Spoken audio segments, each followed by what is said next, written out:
Good morning. I'm Ted Berg. I'm with Catholic Charities Southwestern Ohio, and here with Human Service Directors from the Catholic Human Service Agencies throughout the Archdiocese, who I'd like to introduce themselves at this time. Liz Carter with the Society of St. Vincent de Paul in Cincinnati. Peggy Fryer, Catholic Residential Services. David Bohart with the Society of St. Vincent de Paul in Dayton. Tony Steritz with the Catholic Social Action Office at the Cincinnati Archdiocese. Kay Brogel, Healthy Moms and Babes. Bob Ware, I'm with St. Joseph Orphanage.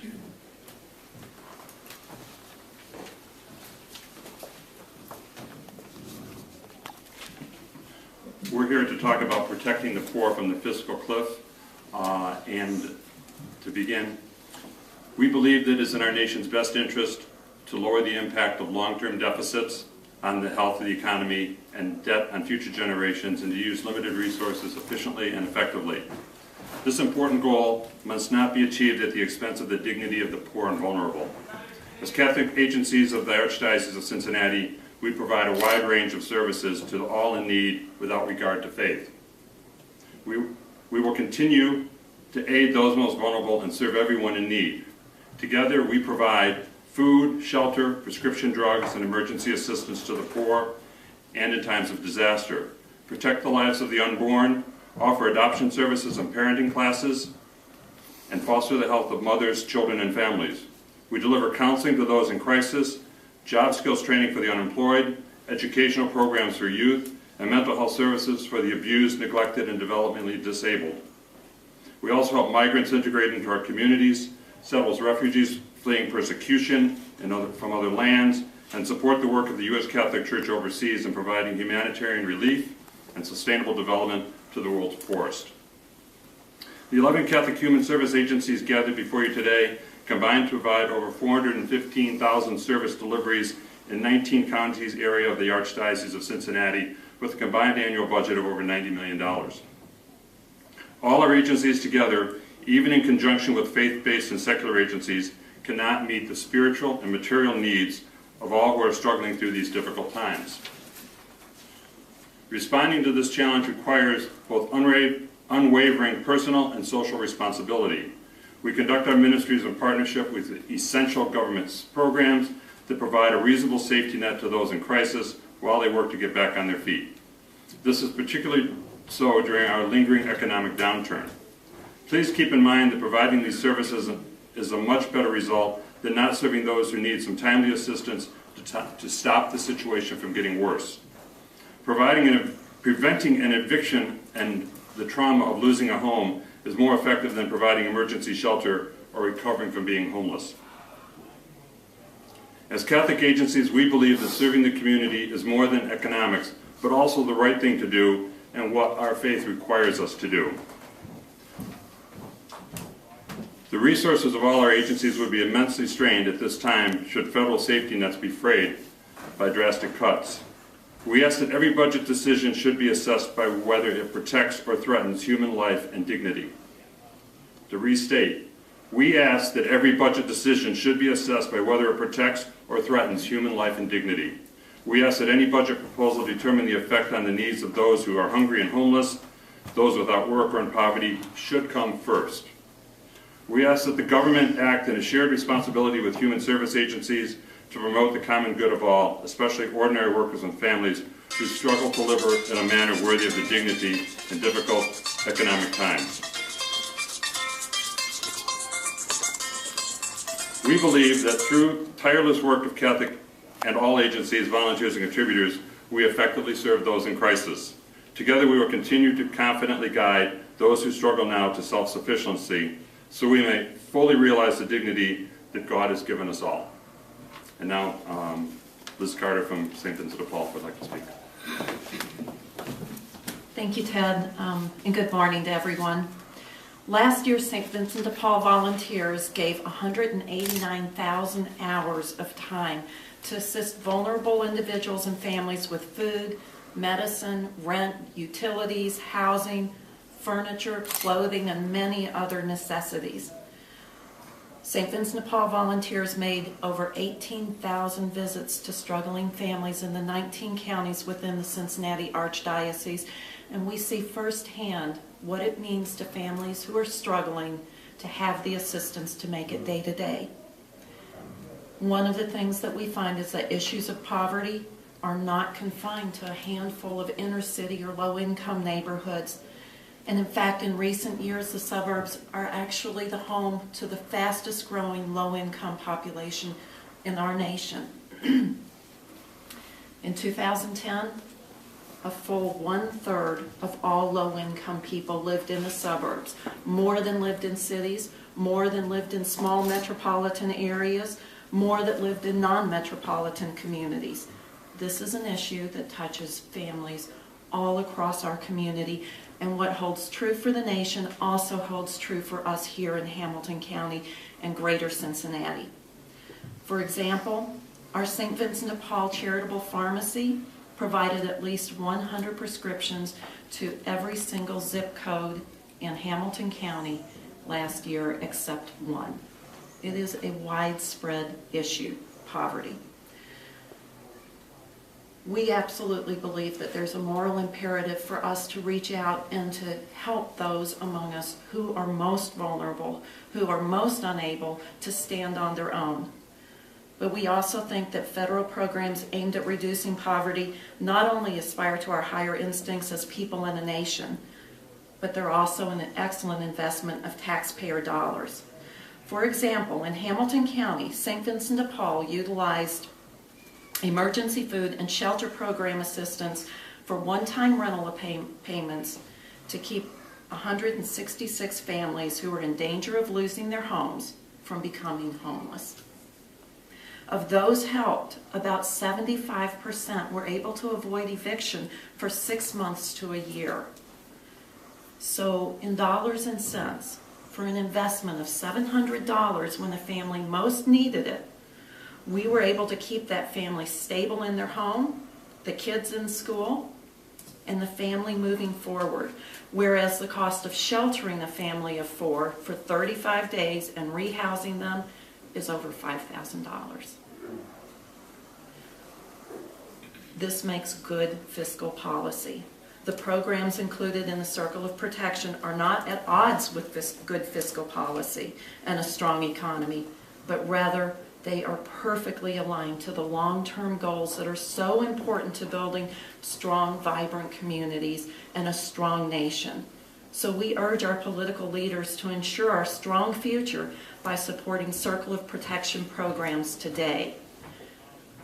All of these numbers, they paint a picture, but sometimes it's the individual voice of someone who faced the unthinkable and had a program, a person, our government, to step in and save them from despair and disaster. And so I want to introduce one person that we were able to help through the emergency shelter program last year, Miss Debbie Hill. Good morning. I am a recipient of the benefits from St. Vincent de Paul. Liz just mentioned last year you helped me, and I could have been, me and my granddaughter could have been homeless. And he helped me with my grant yesterday, because you have to wait 12 months before you can receive any assistance again. St. Vincent helped me and my granddaughter to keep the water on. I live in what they call Spring Grove Village. It's like a suburban type area. And my daughter my granddaughter attended performing arts. And I worked all my life. I used to teach, and I taught at Tab Hughes and Woodward High School. And when I became ill, I'm losing my eyesight, and I have what they call seizures that I could be standing here today and just fall down. So I can't work anymore. I am receiving Social Security disability. But I couldn't pay my water bill yesterday because I am an asthmatic. And I had to, the inhaler, Medicare won't cover. And the inhaler costs $148. You know, I had to make a choice. Am I going to keep on breathing, or am I going to let my water get cut off? I called the waterworks after I had talked to Tracy at St. Vincent, and she said, Dad, well, we can't do anything till December. See if they'll hold off till the end. I said, okay. The waterworks said, well, when is your appointment? I said, the 4th. They said, okay, we won't cut you off that day. She said, and just have them to call us and let us know that if you're going to be eligible or not. I said, okay. She did. And that stopped me and first it's continue getting water. The government cannot cut this program. We will be living in the streets. We will be homeless. We will be without water, gas, and electric. We need everybody to pitch in and help St. Vincent. Because, I mean, like I said, I never was considered low income. I worked. But now I am. I'm meeting the poverty guideline. And it's a big, big adjustment. And just think of the people that's not even getting what I'm getting. We don't have any many agencies in the city that will step up in the way they treat you. Oh, that means they open their arms and they tell you, you know. I mean, it's unbelievable. And you come home and you're able to continue to stay warm, run the water, have a place you can call your home. Because your landlord don't care. They'll evict you. They just want their money. So my plea to you today is please do not cut their budget. And if possible, increase it. So people like me and people and younger folks, because I'm 59 years old, will have some place to come when we have in need or need some help. Thank you.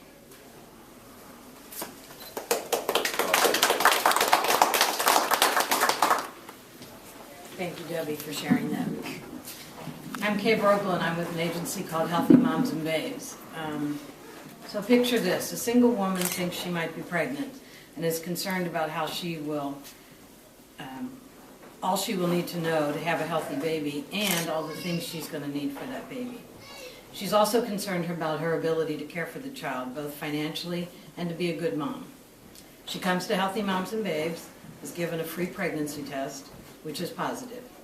She shares that she only works part-time at very low wages. She has no health insurance. She will have to move as her family does not have room for another person, and she's scared. Can she really do this? Not only do we have a newly pregnant mom, but we have numerous other issues that arise because of this pregnancy. Housing, job security, need for WIC and Medicaid, good nutrition and health care to give this mom and baby its best chance at health, and the fear of responsibility of a child. And she needs the emotional and personal support to choose life for her baby. We support and assist moms in their pregnancy with accessing medical and social service supports, education on the pregnancy, mentoring, and emotional support after the baby is here. We stand by her in these challenges and assist her in becoming the best mom she can be and maintaining that pregnancy through birth and beyond. Healthy Moms and Babes' mission is to reduce infant mortality and prematurity. It's a prevention method. It's a prevention program. And to help moms and babies on the road to health and well-being. Our services are at no cost to the client. We're located via a mobile unit right where people live, so we drive around the county so they have easy access. And we wrap around pregnant and parenting moms to address not only the medical and parenting issues, but the social determinants that face our clients. Pregnancy sometimes is the least of their problems. When they come in, that's the entry point. But then many issues become obvious to us that are going to fall apart almost like a domino effect once she realizes she's pregnant and needs that care. We collaborate with many of these agencies and many others to wrap around these moms to work together to resolve the social issues. And because of that, we're able to assist the mom and the baby to have a more productive life. We depend on federal and state dollars that support initiatives in the area of maternal and child health. And prevention is much more cost-effective and efficient than a child with a developmental and medical needs due to prematurity. We believe in the circle of protection. We believe we're part of that, And as we collaborate together, we can address and help these moms before they wind up in a homeless or more desperate situation. I'd like to now introduce Bob Weir, the Executive Director of St. Joseph Orphanage. Thank you.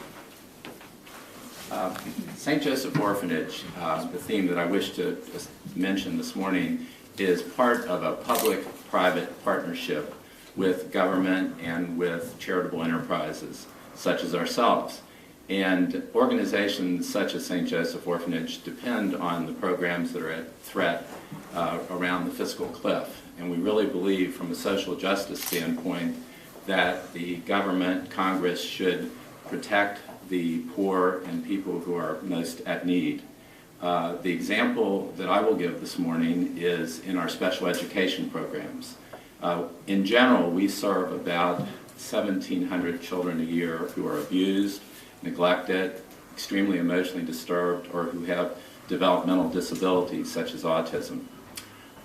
We have in our programs one that will be most adversely affected if we go over the fiscal cliff is our special education programs for developmentally disabled and cognitively challenged children. We serve about 150 of these children across 2 campuses in the course of a year. And these are children who have all kinds of special education needs. They are, their IQs are in the 50 to 70 range.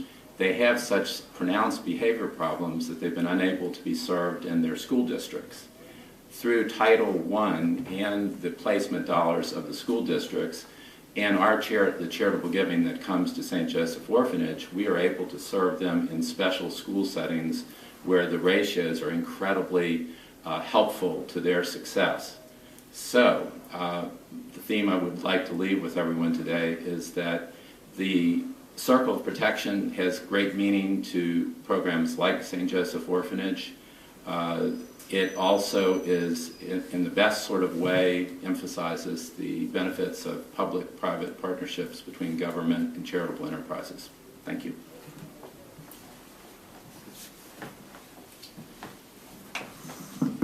I'm Tony Stieritz from the Archdiocese Catholic Social Action Office, and just to put a bookend to our comments here, I wanted to also remind that the Catholic Church is also calling that we include into our Circle of Protection federal programs that support our brothers and sisters overseas.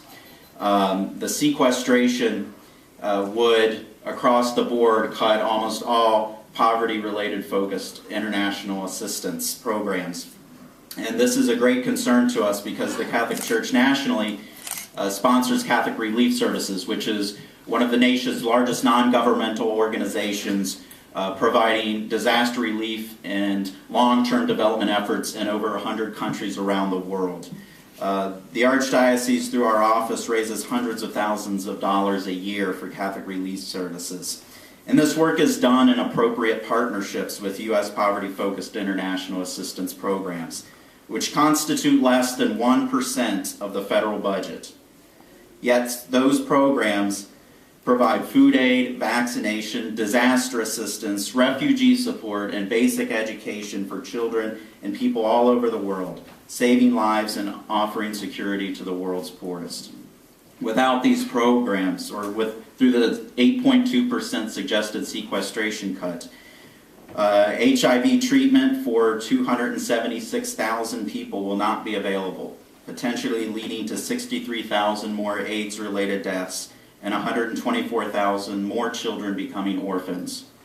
3.33 million people around the world will have reduced or denied access to life-saving food aid, and 656,000 fewer children annually will have access to quality primary school education. These are just a few stark examples of what could happen without the contribution that our federal government already gives that supplements the great work of Catholic Relief Services and a number of other international related charities in our country.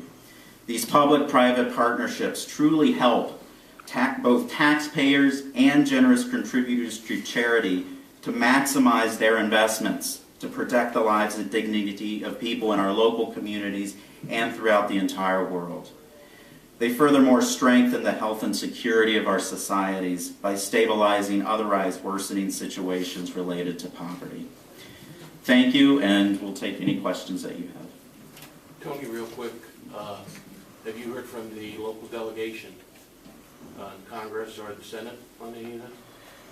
We're actually in the process of setting up appointments right now to meet with them. We'll be meeting with representatives from Speaker Boehner's office this week. Next week we'll be meeting with, we have a scheduled appointment with Representative Steve Shabbat, and we're also in communication with Senator Rob Portman's office, and we'll be working on all the others as well. So.